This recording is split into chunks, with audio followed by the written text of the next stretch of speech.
So I'd just like to call the representatives we have to come up onto the stage. So Karen Brock, who will sit on stage in the panel.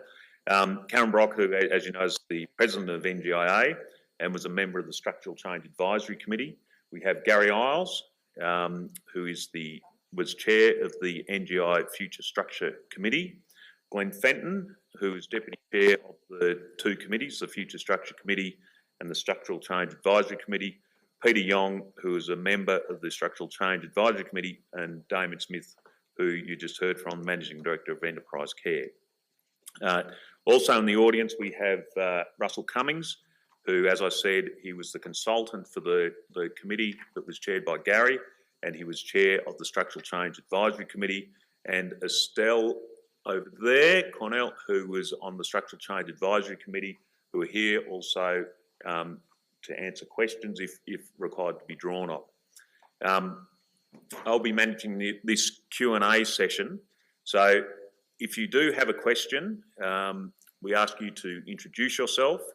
You'd like to direct a question to on this structure review process. And if you are really comfortable, we have a microphone stand here without a microphone. The Cove's got the microphone there. If you feel really comfortable and would like to come down, just say you're in the camera view, because we are doing the live feed, just so people can see who's asking the question. But if you're uncomfortable to do that, just please introduce yourself, who you'd like the question to go to. So I feel like an auctioneer. We're open for questions.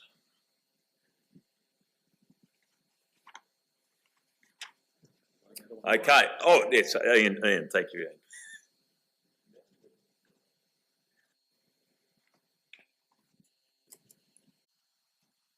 Ian. Ian Rogan from New South Wales. I'd like Gary, if you don't mind, to perhaps reflect on from your initial review, to put yourself in the shoes of a member of a state organisation, whether they're at Beaudesert or Millthorpe like me or Albany in Western Australia. What did you hear from members about the need for change? Gary?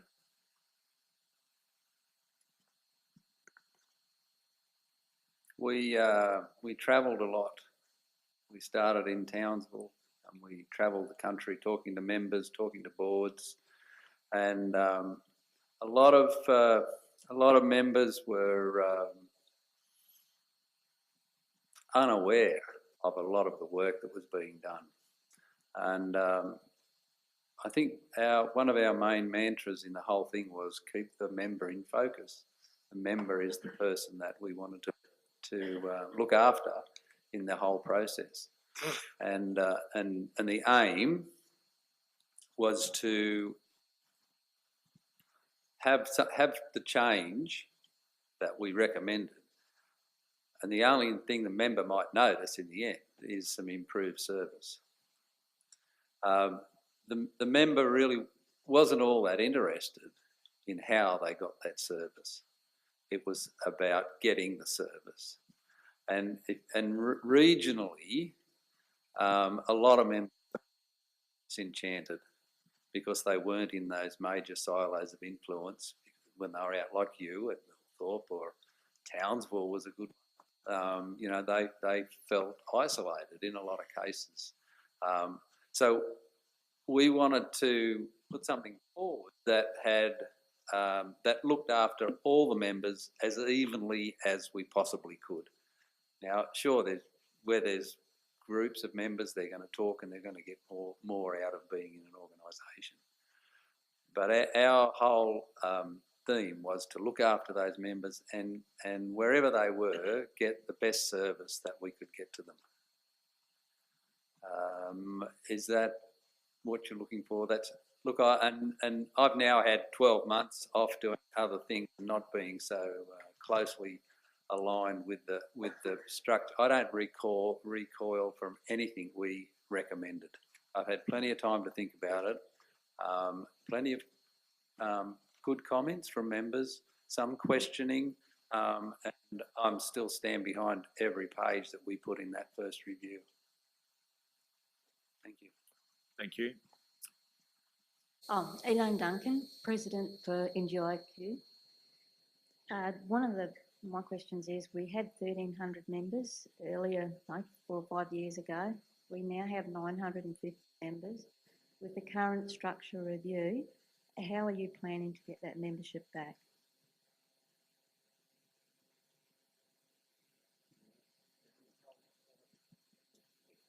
I'll have a go at that one. There was a couple of things that that was quite obvious from the town hall meetings, which were directed at members and non-members. We also went out to a survey to members and ex-members as well. There was a feeling that if we got a better system of delivering benefits to members, that particularly, you know, for retail had fallen off a lot. There were disenfranchised ex-members in regional areas and groups. There was a strong feeling there that if we were able to solve some of those problems in supporting them and provide more focus back into delivering member benefits, then those people would rejoin the industry. So there was a sense that there were people who had moved out of the industry, were sitting on the fence and were watching and seeing what was happening. Some of them had moved to other industry associations, like retailers had gone to retailer associations because they were getting some support there, but they weren't getting it from the NGIA. And we saw that this was an opportunity, if we refocused, reorganised, that we'd be able to attract many of those members back into the organisation. Okay, thank you, Glenn. And I think, Elaine, it's a really good point around that decline membership over the last sort of 6-7 years. You know, it's just the changing structure of the industry more than anything. You know, the Bunnings coming into being, less independent retailers, production nurseries, you know, declining. So, yeah, and it'd be a hard fix, but, you know, hopefully we can get it increased again.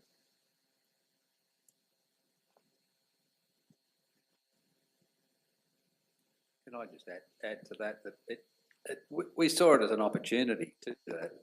You know, if we can reorganise and refocus, then there is an ability to increase that membership, and that was one of the things that we thought may be a benefit of coming out of all this. Rick Warwick, board member of NGIQ. I think my question is for Damien. Is there any industries you can point out to us that have successfully done what we're talking about doing? Yes, there are certainly a few that have successfully done it. I think that there's a number of organisations undergoing it now that I'm working with, one that successfully achieved the outcome last year, and I'm working with their board now to take it to another level. So the short answer is yes, it's not new. It's a path well trodden. I'd rather not say the ones that I've worked with, but yeah, and Rick, you go. I'd just like to look one up and have a look and see how successful it's been, because that would help me to decide whether I think it's a good idea or not. At the risk of everybody going, oh, he's talking about citrus again.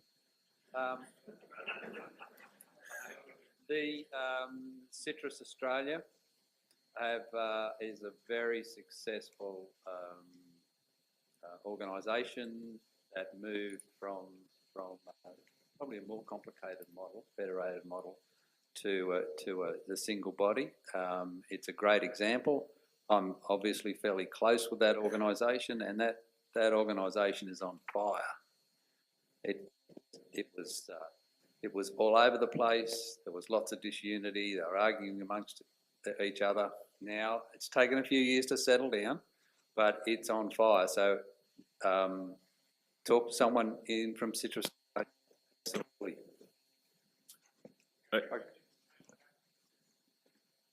It took a long time.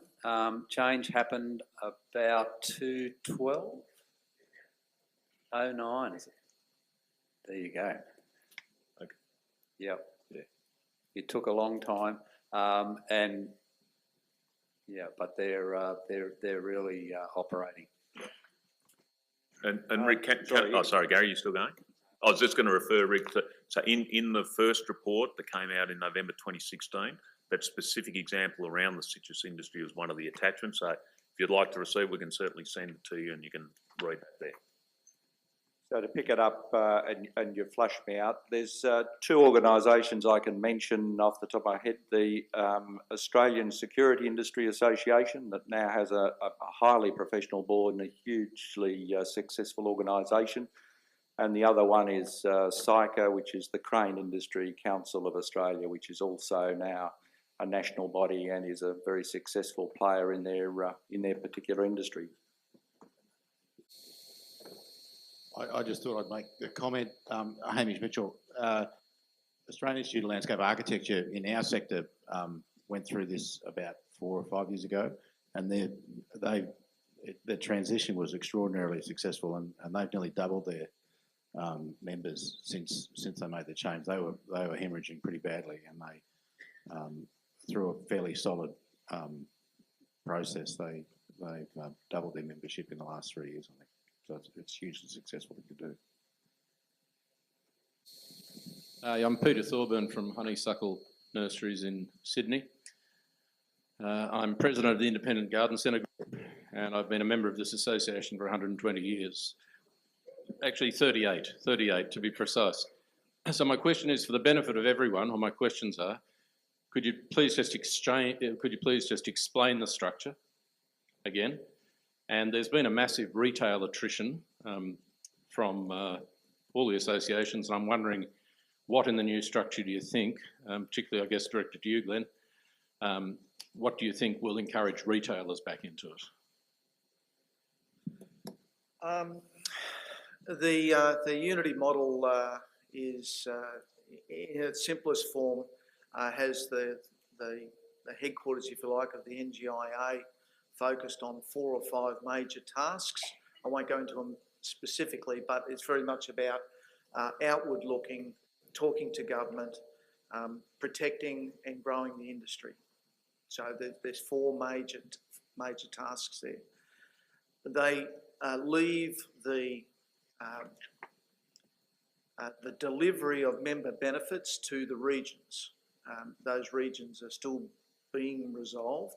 Some of the size of the regions is somewhat driven by the resources needed to deliver those member benefits. But the idea is that the national organisation is upward and outward looking how to protect and grow the industry, and the delivery of member benefits is delegated down to the regions. Now those member benefits can be delivered in a number of ways. Some of them are through interest groups like trees and shrub growers or retail groups. To the point of retailing, we've seen it drift away, obviously, as independent garden centres have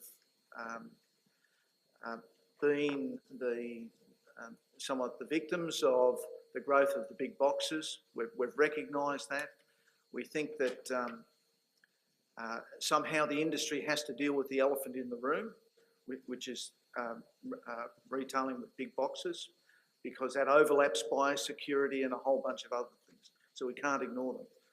But nor can we ignore the decline in independent garden centres and retailers. Some of them have gone, as I mentioned before, to seek support on member benefits from retailer organisations or organisations like yourselves. I think that the new organisation has to take a very, very big step in attracting independent retail back into our organisation. We've got strong growers groups right around the country. We do all that. But for some reason, and I think it's because we've been introspective and not looking hard on ourselves, we've seen the drift away of independent retailing, and that was certainly in both reports a key focus and an objective to tackle going forward. Not an easy road, but I think that a new organisation which is focused on delivering not the same member benefits, but better member benefits that can overlap with other organisations that perhaps can deliver, for example, industrial relations better than we could. We can make alliances, join them and get them to deliver a better service. So if we can take out some of that duplication, the regional managers and their staff are very much focused, not about corporate governance and running an organisation, very much focused on delivering member benefits. So that's it, put simply. Thanks, Glenn. We'll go to David over. Thanks, Peter. I wear a few hats. I'm a retailer too. Like David Howard from Bay Road Nursery, also on the national board and a former NGIV president. So feeling the weight of this path that we're on, and as a follow-up to Peter's question, it just struck me that really the key that we need to find an answer to, and I'll direct this question to Glenn as a follow-up, the people that are going to form that service delivery at the coalface, the current state associations and people around that, how do we engage and empower those people in this process? What is the next step, Glenn, in your view, to engage them, empower them, and move forward with this restructure? That seems to me to be we're looking for that engagement, and with the experience you've had, how would you suggest we do that? I haven't, since our last meeting, I haven't spoken to any of the state boards or whatever, but I have been asked by a couple of people over the last few weeks about what my suggestion was on a way forward. And I think what's really important is these new regions, which comprise different state associations in some cases, they really need to sit down and work out how would they effectively deliver these member benefits and grow membership in the region. So they need to sit down, they need to model that, practically work it through in a business plan development, and then deliver that back, if you like, to a CEO and a national board and say, okay, you've asked us under this unity model to grow something like in the southeast region, which would be Victoria and Tasmania. How do you effectively deliver that and grow that? Now, the delivery of those benefits will be fundamentally different from the central region, of New South Wales or Queensland or the South Australia WA model, because there's huge distances involved, members spread all over the place. Each one will be difficult. And I think it's incumbent really on the new regions to work out how they're going to deliver it. And in doing so, you get actually an ownership of the new model. You're not necessarily relying on what the two structure committees have said is the recommended way ahead. You're starting to model that yourself and work through the issues. So could those regions, which may be made up of a number of the current state NGIs, get together and perhaps put something together that then comes back, which would contain, what they feel they need financially to deliver those services, structurally, organisationally, actually put some detail, around some of the concepts and ideas that you guys have put forward. Is that what you would perhaps encourage the states to do? If I might take that one, I guess what we've got now is we've got one report that's got recommendations on what would be a better structure possibly for our industry. Then we've got one report that says that it's financially doable. And now what we've got to do as members is we've got to make a decision if we want to go forward and make it happen. And not everything in the report so far is perfect, but it's things that we can work on. It gives us a first step, and if we all decide that we want to go work on that, yes, absolutely, we can use different kinds of input still, and all the ideas that we can get on how to make it work. Could I make an additional comment as an outsider and an observer of and being involved with a number of not-for-profits? What may have worked very well 10, 20 or 30 years ago, and that was to try and engage members in discussions and feedback and getting some advice and modelling. Today, the strong message that I receive is, I don't have time, you've been elected, make a decision, let's move on, full stop. So hence my comment and positioning in what I said around the mandate. I have worked with a number of boards now, and I've got one next week, that we're going through a skills-based board, getting external people onto the board, bringing the board down from about 11 down to a smaller number. Reason? We don't have 11. We don't have people who can allocate it. So what we're saying is, if you've got your hand up and you happen to be in the role, one thing for you to do is make a decision. And as rude and crude as that may sound, that's fundamental to the messages that I get so often through organisations. And I think if you read the report around that trust and why it's less than 50%, it's because directors in their roles are not making good decisions. Hence also the emphasis on culture. So one of the things, and I'll then shut up, around this is, as part of your mandate and part of moving forward, is we can write into a bylaw, or you can have what are in the spirit of what is required. So the principles of what is intended can be captured, and then what it looks like and what it's called, in a way, really don't matter a lot. What will give it life is if it reflects the spirit and the intention of what was required rather than the name itself. Andy Cameron from New South Wales.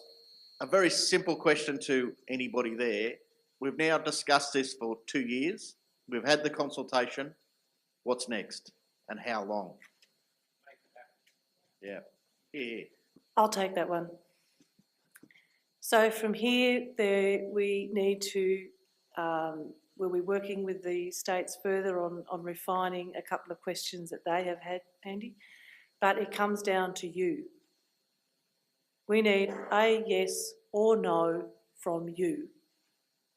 And it's as simple as that. The number is 75% plus one. So if only 10 of you send your forms back, we need at least 8.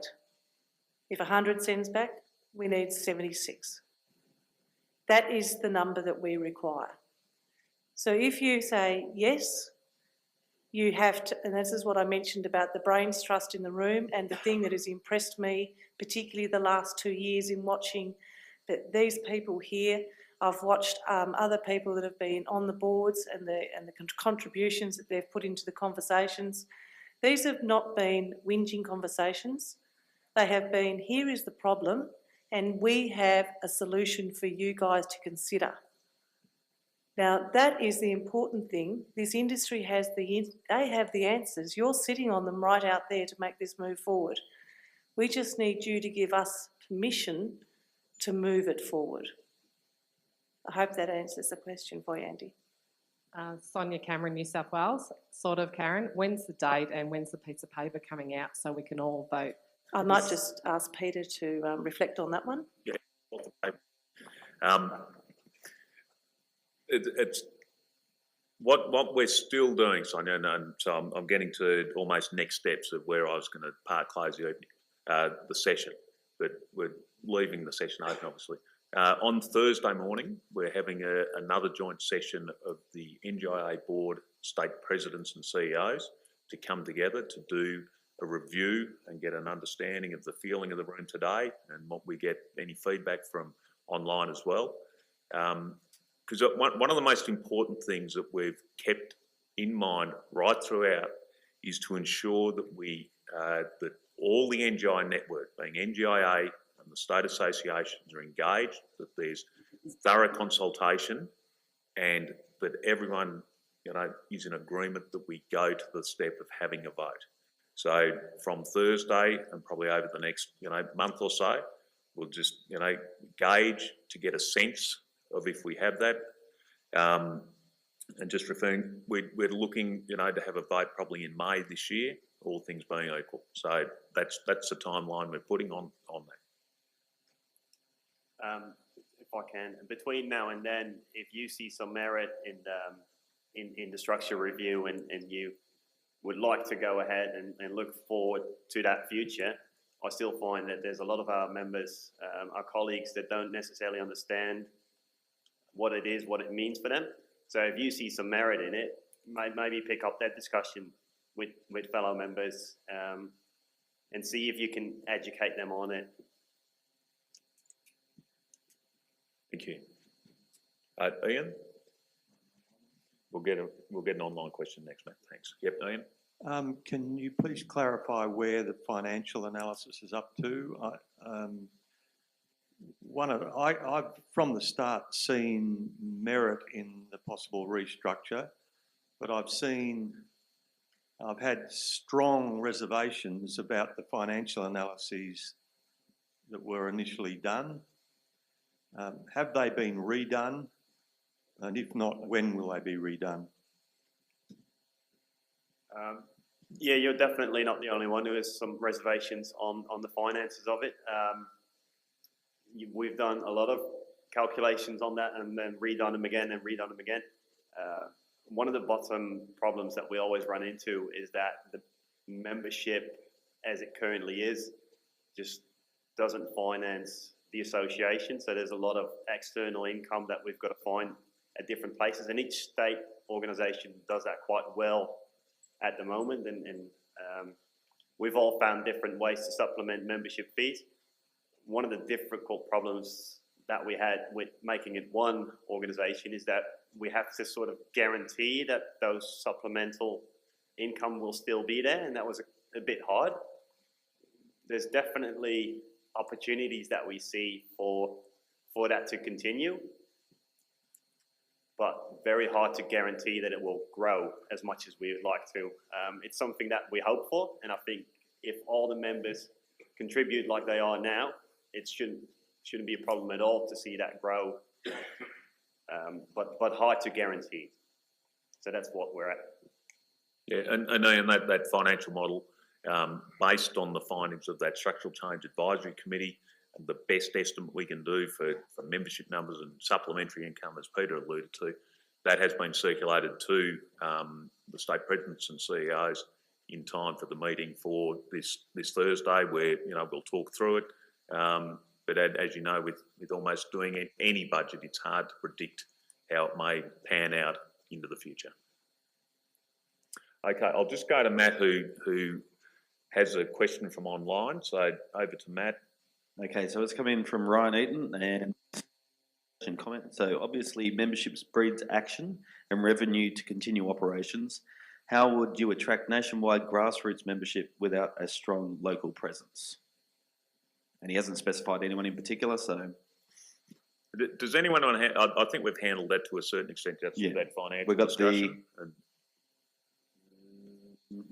That was the main one. Sorry. Oh, you're up there. Who is it? Hello, Anthony. What, have you got a question or a comment that you'd like to make, Kobe? I'll talk until Kobe gets the microphone to you. Okay, Anthony Tesla. Thanks. We're talking about local presence. I think we're Australian, and as such, we should act as one Australian body, one big issue, and go forward. Yeah, and I think that local presence certainly is having representatives of the association in the regions, you know, and that's... Yeah, I'll just make a comment that, so back at the first review group, that was one of our main focus areas, that we had to come up with something that would deliver locally, and I think that's, you know, if you look and think about what we recommended and what the second group recommended, that we're still looking at a strong regional presence delivering to members, because that came through in speaking with members when we travelled the country, that was one of the things that they liked about their membership. So you know, it's one thing that's in the main, it's done reasonably well now, and it's something that you know, that we don't throw the baby out with the bathwater. During the lifetime of this review, the last couple of years, we've seen one state association close in the Northern Territory. We've got a number of members up there. We're very mindful of the difficulties of providing member support for them. But I think the report refers to a national organisation which is a lot more agile than the current organisation. And by that I mean there's no reason why it can't turn around to, for example, NT Farmers or some other industry group up there and cut an arrangement with them to provide local support in certain areas, whether it's industrial relations or HR or whatever. But a national organisation that can look at the regional or some of our members which are not near some of our hubs, it's perfectly reasonable for them to be able to, for example, join those sorts of organisations to get the sort of member support that they need. Over here, Peter. So Brent Tallis from New South Wales. Two things. I agree with what Sonia and Andy said. Let's just put it out and vote on it, and let's put out a simple thing, because people ask me to explain this to them, and it's just a mess. The second thing we've got to do is we've got to have a membership drive. In New South Wales, is all I can comment on. We have a membership officer who doesn't leave the office. Now, how's that work? You've got to go and sell your product, and that's not happening. So I think that's the first thing we need to do. Get this vote through. Hopefully we win the vote and we go to this one model, which would be great, and then have a massive membership drive. That means someone from these regions getting paid money so they can go out and chase up members. We need more members. My comment is anyone who deals with Bunnings who's not a member should be a member, because if they deal with Bunnings, they've got the cash to be a member. And in our state, we've had a lot drop out. Brett, there's a lot of costs, unforeseen costs, which have occurred during the life of this report. It's taken a couple of years to get to this point, but it's necessarily forced a lot of inward looking on our organisation. That's a cost on our national organisation, which is not looking out as much as what it should be. You know, there's some opportunities we have no doubt missed, and I think also our membership continues to decline while we resolve this issue. So there's some real costs the longer that this goes on. One of the beauties having the regional model as well is that there's different states now, they've done different components very, very well, and sort of left other components, like you said, not having the membership drive. We're hoping that with regional managers all being overseen from one national office, we can really set in place some KPIs so that you know that if one region isn't performing in the membership drive, that there's something wrong there, and you can adjust that. Jeffrey. Jeffrey Fuller, South Australia. I think one thing that we can use as a bit of an example is that the FMS, when the IDO network collapsed here in Australia, the FMS was rejigged under a national scheme, and we've lost less than 5% of the NIASA members and the whole eco and the situation. I think the acceptance of that report, that particular program nationally, has given me a lot of confidence in where we can go on a national basis. Cost of the membership went up. People accepted that for what they got. We had something to sell. We've delivered it under John McDonnell's leadership, and that's all we need is the leadership process, member benefit, and we can move forward, as I say. Thank you, Jeffrey. Another Jeffrey. Yep. Jeff Richards, Richgrove. Look, I'd like to comment on two things. One is, if you look for a good example of an organisation that merged into a single entity, it was Greening Australia. Greening Australia was formed by the nursery industry in part, and it 2 years ago, after many years of struggling, managed to get itself into a single entity, and it's thriving. So that it's a very good example because I was very much involved in that. Likewise, I've got a comment that on the national involvement with the NFF. Over the years, the organisation's had several attempts to be involved with the NFF, and we found that we were not treated kindly.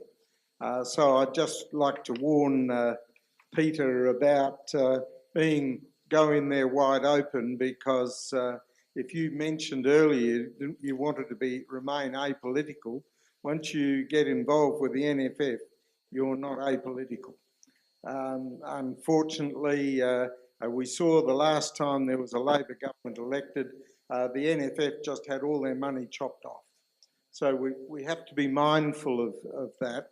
But I agree, we've got to move on. We keep on reinventing ourselves, and horticulture owes itself, you know, that compulsion to explore linkages so we can grow. So I'm, as I used to champion when I was involved with NGIA, need to work together to create this new entity, which is long overdue. Jeff, there were certainly longer memories than I've got of people looking to discuss, and the trepidation of working with NFF. And it is very much a let's see how it goes and see what they deliver for horticulture and nursery. You know, so it's a 2-year trial to see how it goes, and you know, so there is eyes wide open. David Matthews, Protea Flora Nursery. Got the opportunity today for a bit of a straw poll. I think it'd be very interesting to know what the feeling of the floor was, and that might be something to help persuade our recalcitrant state associations of the feeling. But it could go either way. But I'd be curious to know how people are feeling here. Well, could I ask the question first? Are you interested in having a straw poll? Put your hand up if you're interested in having a straw poll. Yes, 75 plus 1. Okay. Don't worry.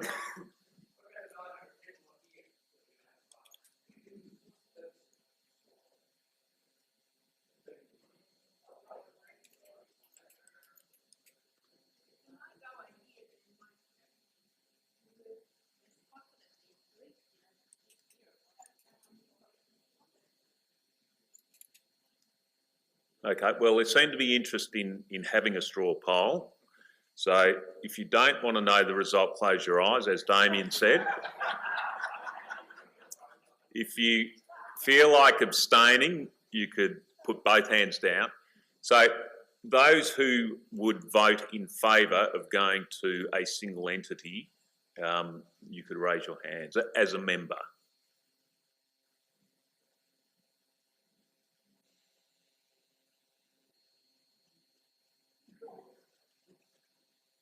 Okay, thank you. Well, it's hard to know who are members, who aren't members, you know, but thank you. So there's a feeling of goodwill, and that certainly there's a goodwill approach to this from the NGI network as well. As long as we get the information out and explain it, then we certainly get it. Did you have a comment, Gary, you'd like to make? Or? Yeah, I just want to pick up on a couple of things that just go back to what Damien was saying. He's talking about the directors and all that. That one thing that came out was that we're very volunteer hungry under the current structure. Boards and everything across the country, we gobble up people I know of people that have been willing and, you know, the workload got so hard that they just dropped it and they've, you know, gone back to their own business. So, thing to consider. And the other thing I'd like to highlight is if you look at my committee, the first four, and then the committee that followed, if you look at where we all came from, we were different sectors, different ages. You know, it was a pretty good cross section of industry that's come up with what's been put in front of you. So you know, it hasn't just been come out of one area. We're right across the industry, and our consultation was right across the industry. Thanks, Gary. Now, any other questions? Hamish? Well,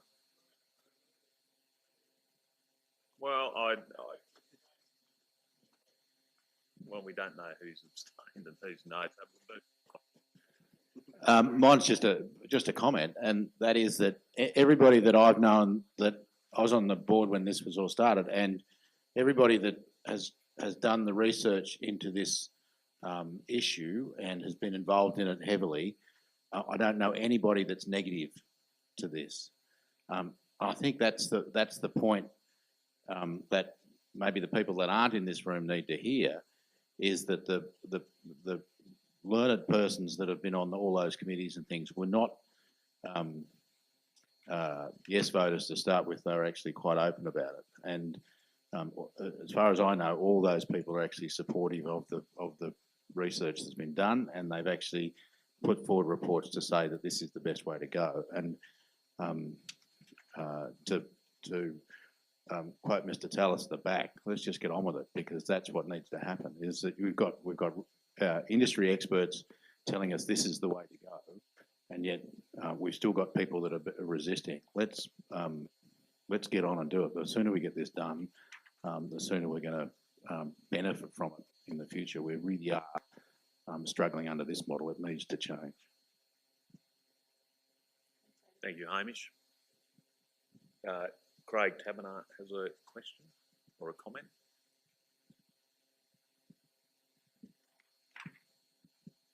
Craig Taberner, CEO of Nursery and Garden Industry Vic. Just want to direct this question at Damien. Very supportive, Damien, of the premise of decision making, quick decisions, given role of directors. But if you go the other way and you put your good governance hat on, your duty aligned to having an informed decision. Discussion around the room about financials. Box is, if I'm a director looking after a $10 million business, a $3 million business, I'd want to be confident to have that information in front of me to make a good decision and an informed decision. So your view of that premise, given there is question marks over the financial information available? I don't want to get into detail as to whether the budget figures are adequate or not. I don't see that as my role. What I really say is that at some point a decision has to be made. I can guarantee that you will never have all of your questions answered. You won't have every report dotted and crossed. But fundamentally, there's got to be a point when you come to it and say, I've now got enough information in front of me. Now, in some instances, the information you have might lead you to the decision, as I've been in boards where I say, I've got the information now, a decision needs to be made and I'm not supporting it. That's a decision. And then you justify it. So fundamentally, I think when I sit on a board, if I've got things coming to me too many times, I've got a problem, a fundamental problem. When I sit as a chair, which I do on boards, it ain't going to happen. We make a decision, either toss it out, further information on why. So if it's budgets, I want further information around the budget. But once I get it, if it gets into the zone of reasonable confidence, I then move forward. But what we find oftentimes in not-for-profits is then, oh, okay, now I can't have a arm wrestle around the budget. So I better find something else I can have an arm wrestle about, because fundamentally I'm not going to make a decision, and that's my position. As a digression, I did some work a few years ago with a disability board. They've just been told by their people that when they ticked off that they're in the top 7 out of 200 organisations with their board that those people would like to work for. One of the things that we did was we showed that around the group of directors, of whom there were 11, one was capable of making a decision. So instinctively, there was only one person and they were wondering why they couldn't make decisions. And that's part of the dilemma then that you often find around board tables is to continue to debate, discuss, find out more information. And what you really want on a board is those people who can take into account risk, make a judgment, and make a decision. And what you often find is organisations don't have that right mix of people who are decision makers. So I think that's more your issue rather than whether or not the budget's right, the membership mix is right, the fees are right, whether you're going to get an income stream 2 years down the track or 3 years down the track. Because if we're going to go play that game, then let's all pack up and go home. We're wasting each other's time and we've all got better things to do.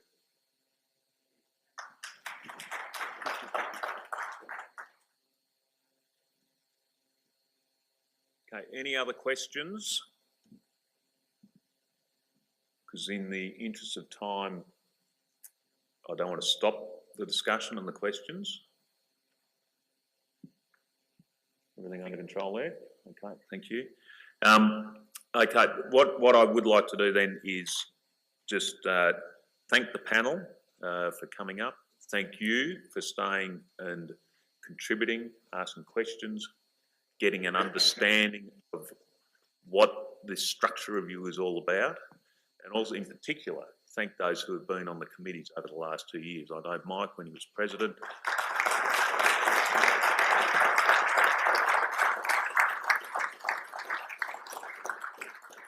Mike widely acknowledged the role of the committees over the last 2 years, and Gary talked about volunteer hungry. They were volunteers in the role that they did over those 2 years.